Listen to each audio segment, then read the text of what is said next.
see if it works. It's now laggier. All right, so what you're going to have to do, like I said, there is no easy button. You're going to have to trace every single lot line with a polyline. It's not a difficult endeavor. It's just a tedious one. So we're not going to do them all right now. I'm only going to do a couple. But polyline, and you're going to trace from endpoint to endpoint.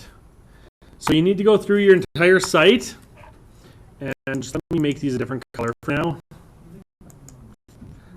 Let's make them blue so we can see them. So I'm going to go through and I'm going to trace my 4 lot lines with a blue polyline. Now, unfortunately, there is no other easier way of doing this other than trying the parcels with elevations, but that just caused all kinds of problems in the past, right? When you click on a parcel line, you have the same feature line options as a regular feature line, but it's caused a lot of problems in the past. So I am basically going to trace everything. So I have a blue line here, and then I'll pick 2 lots off in the middle for doing my feature lines. And front to back, and if we have to add any midpoints in, we can do that through a different command. Now, being that they're pretty much right across the back alley from each other, I kind of want them to match elevations at the back so I can define a flat alley. But step 1, trace all the side lot lines with a polyline. Don't do in front. Don't do kind of along the back here. If you do the back along the west side where touch is existing, it can make your life a little bit easier, but not necessarily. That doesn't necessarily have to be done. So trace all side lot lines unless they touch a road. So don't trace this one here, because then you're trying to tell the corridor to be in different elevation than a feature line. This one is just going to make a big mess of your drawing. It won't corrupt anything, thankfully. But side lot lines, trace them all to polyline.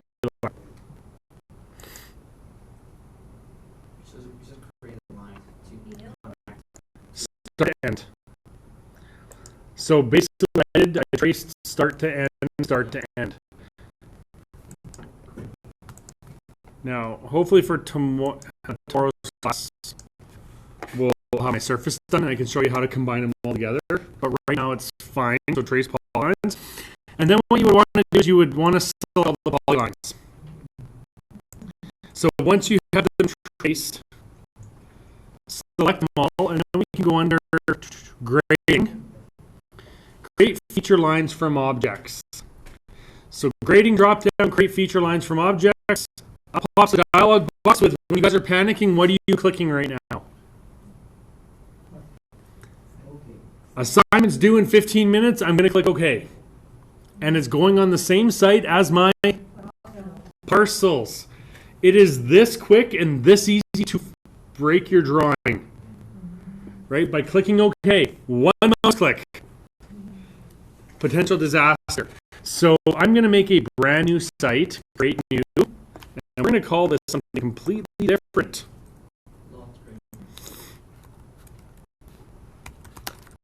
Upgrading. Now, we can name each and every one of these. One thing I don't generally name is feature lines, because you're going to end up having 150 of them in your drawing. Feature lines are easy enough to track down if there's a problem. Now, style, how do we want them to appear so I can see them? I'm going to make them blue right now, just so they stay blue and I know where I've drawn them. The layer is going to go on as feature line lot grading. Then there's some options. Erase existing entities. This one I generally do leave turned on. Right? If I have to retrace my polylines, I can retrace them. Or my parcels, I can retrace them. There's assign elevations. So very useful command where as soon as we click OK, we can have the feature line pull elevations from a surface. So I can have it automatically pick up elevations. So I'm going to turn that on, assign elevations. And then there's the option to weed points. So feature lines, this has a start and an end. It has 2 points. We weed anything else and delete that feature line. Where this weed points comes into play is if you have a feature line with 1,000 nodes, right? 1,000 spots that you have clicked. Excuse me. Where using the weed command, we can get rid of points that are close to each other with the same elevation. It would trim it down substantially, but do not turn that on for this. You can say goodbye to your feature lines then. So, again, set up the site, brand new site, and every time you go and make a feature line from an object, confirm that site. If there's anything in this dialog box you look at, it's the very first thing. Please, that very first bucket. I hate to be the one to say, hey, I can't fix your drawing, you've lost everything. Right? That is not a fun thing for me to say. So, site, 100%. Put them in their own lot grading site. So, I'm going to erase my existing polylines because I don't really care about them. I'll just draw them again if I have to. And the second thing is the assign elevations. So, do I have a surface I want to pull elevations from? Yeah, I've got my road. Right, I want my feature line to pick up elevations from the road. So I'm going to turn on assign elevation and I'll hit OK. It's going to bring up another dialog box to assign the elevations. Now we can blanket everything 1,000, like put everything at 1,000 meters above sea level, but I don't want to do that. I want to pull from a surface. And I want my surface to be my design top. Right, until we get your surfaces combined, right, draw your polylines. Get your polylines traced today. It's going to take you an hour.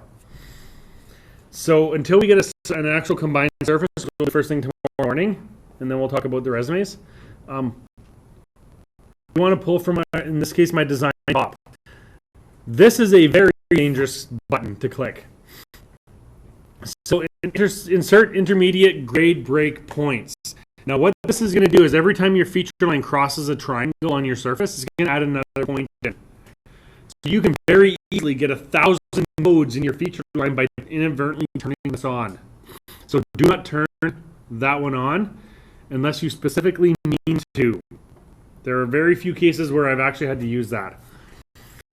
And the third thing is relative to a surface. So I want it to pull elevations from a surface. If I change my surface, do I want my feature line to update?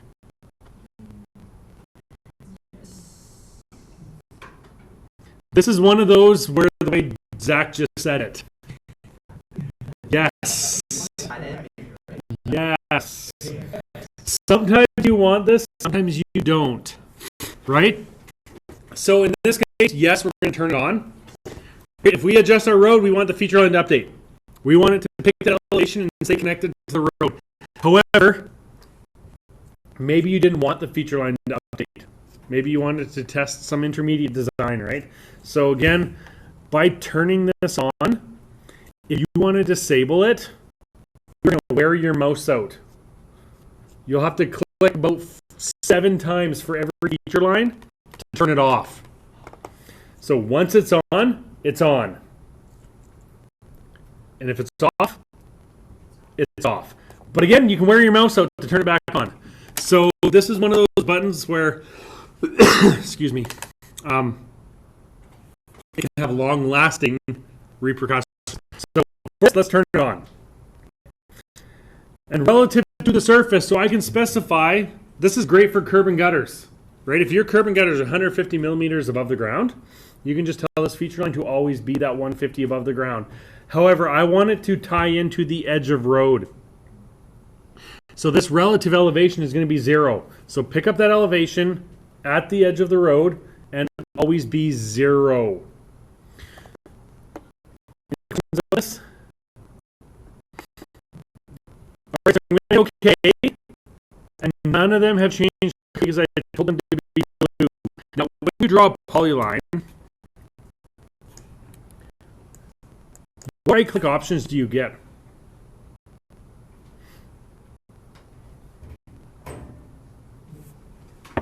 Yeah, they're right here. right? You get properties, you get polygon edit, you don't get anything. So I'm going to erase that. When you turn, you right click on the feature line. You get a lot more options, right? We have a move site, so if you inadvertently put it in the wrong bucket, get it out of that bucket. We have elevation editor. This is where you're going to be residing, is in this elevation editor tab. Raise lower will move the whole thing up or the whole thing down. Stay away from that for this. You might be playing with the reverse command if it's being drawn backwards. And then eventually we will add them to a surface. So we need to finalize our road. Then we need to create a lot grading surface. So we won't be doing the surface yet. With feature lines, elevation editor, this is the tab that you're going to be spending all your time in. Right, so what does this tell me when we go into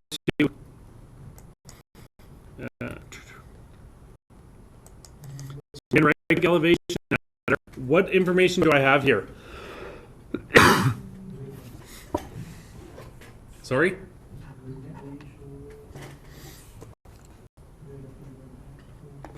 We have stations. So let's start on the left. Station 0, by the road.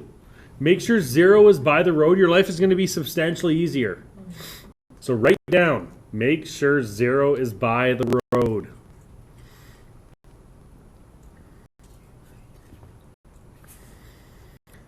We have a station out the back of 29.015 in my case, right? That's the backyard. When I click on it, just set the green triangle move.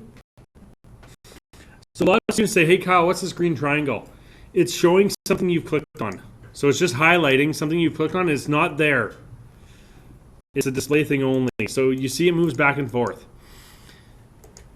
Now, we see up top here, Monterey Park Design Top. So this is the surface I selected when I made it, which means that this elevation is derived relative to the surface with a relative elevation of 0. So the elevation of my road at this point is 1075.445. That is the elevation it pulled from the surface. Now, what elevation do you want it to be on the back side here? Not that. I need to match existing ground. So one thing you might have to do with a couple of them is turn it to absolute, and then we have the choice of changing the number. Right? If it's relative, it's also going to be relative. If it's absolute, we can type in whatever the heck we want. Now, we need to pull information off the back side here. So at the very end of the property line, I need to know what existing ground is. So this is a very hard thing for students to do, but zoom in, let go of your mouse, and a dialog box will pop up. So what's my existing ground elevation at the end of the feature line here?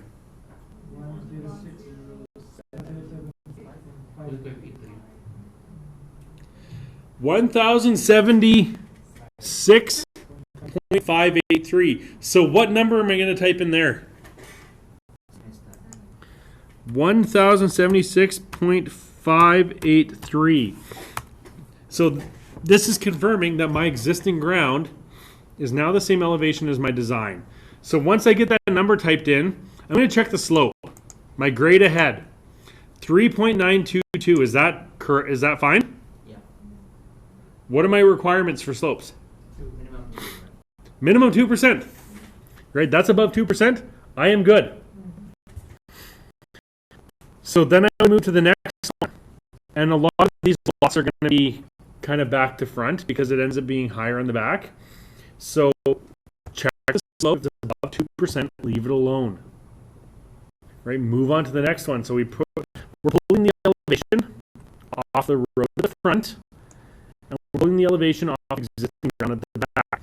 So if I move down this lot now, I know I didn't draw a feature line, but if I move down to this lot, like on my mouse, I have a 1076.533. So it's a different elevation for this lot to the south. So you'll have to go and hover, I don't know, 20 or 30 times. But it's not right? It didn't take too long to hover. Alternatively, should I show you guys a different way of getting elevations, or would that be?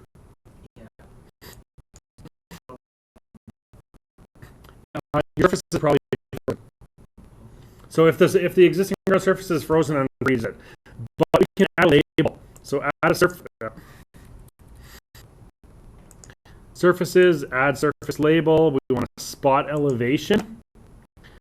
And I'm going to choose my existing ground surface by hitting enter.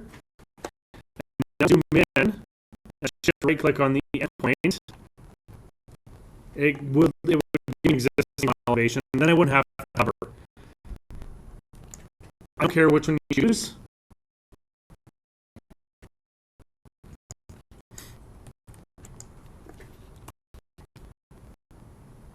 Surfaces, add surface labels, spot elevation, hit enter, choose existing ground, and then you just zoom in and you add it to the line. Shift right click point. Shift right click and point. And it would add it in. So that would be the elevation you tie to for the left side. So the left side of the side.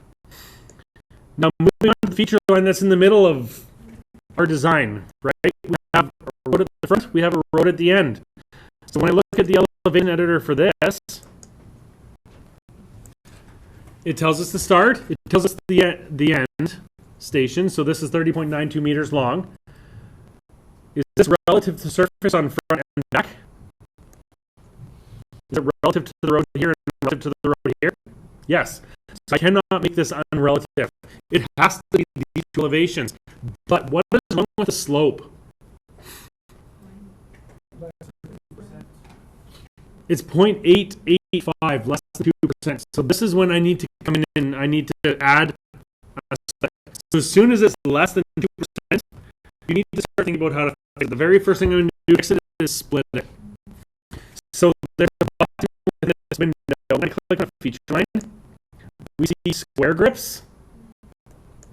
These square grips will allow you to move this feature line wherever the heck you want. North, east, southwest, left, right. It will allow me to put it everywhere. What I want to do is I want to use this command to make an intermediate elevation point. So I want to insert an elevation point in the middle. Now, and this is from experience, kind of knowing where to put it, but what I'm going to do is I'm going to put it closer to kind of the back. So maybe 2/3 of the way through the lot in this case. So I'm going to click on insert point. I'm going to click kind of where I want it. It's going to pop up a dialog box, which is okay for now because I don't know any other information yet. So one thing I will confirm, again, 0. Where is my 0? Knowing where 0 is going to help you. Because the way, if you want to think about it this way, I'm going to stand on the edge of the road, and how am I grading the lot that I'm looking at the back of? So I'm moving this lot away from me. So I'm going to come in and write, I don't know anything yet, I'm going to type 2.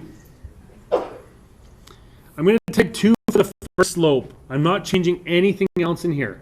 I see 2 and I see minus 0.877. Is that correct? Yeah. Because it's 2 minus, subtract that, you get that. No, so it's 2% and then it goes minus 0.877.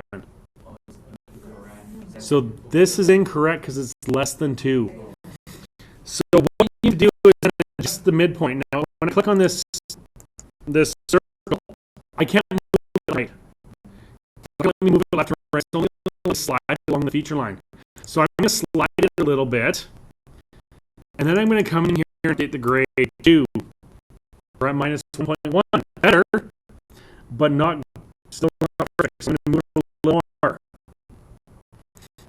Let me come in here and type 2. That's 3.5. Is that okay? Who said no?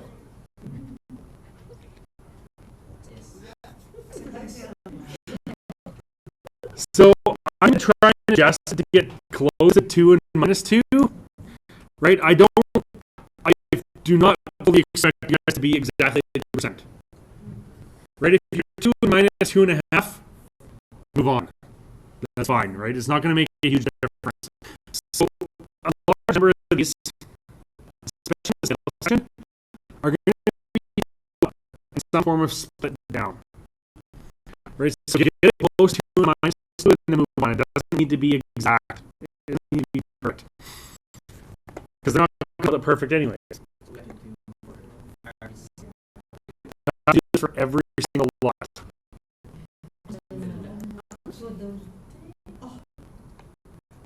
Right? So these middle ones. How many marks do we use if we don't do it? All the marks. Right? These middle ones, the front, check where 0 is. It's at the road. The back, I don't want it to be relative. These middle lots, I think I've tended to slope a lot of these down at -2. So from the start, grade ahead -2. A lot of this, Zach and whatnot, you find the front elevation, just type 2.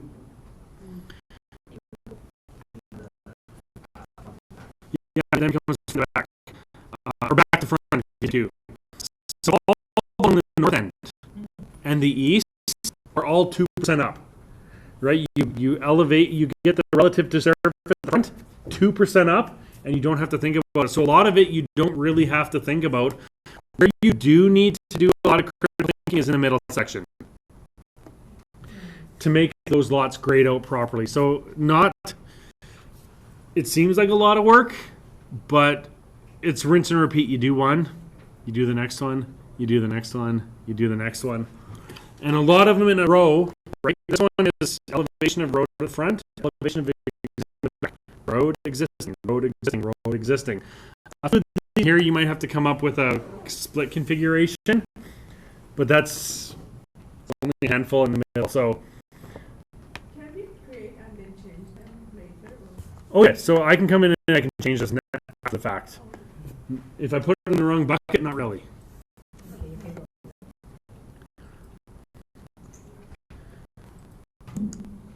So,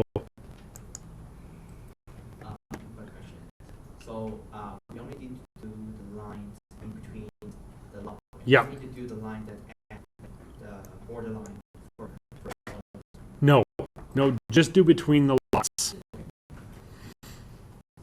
and don't touch the lot that connect to the road. Yeah, don't put one beside the lots at the road.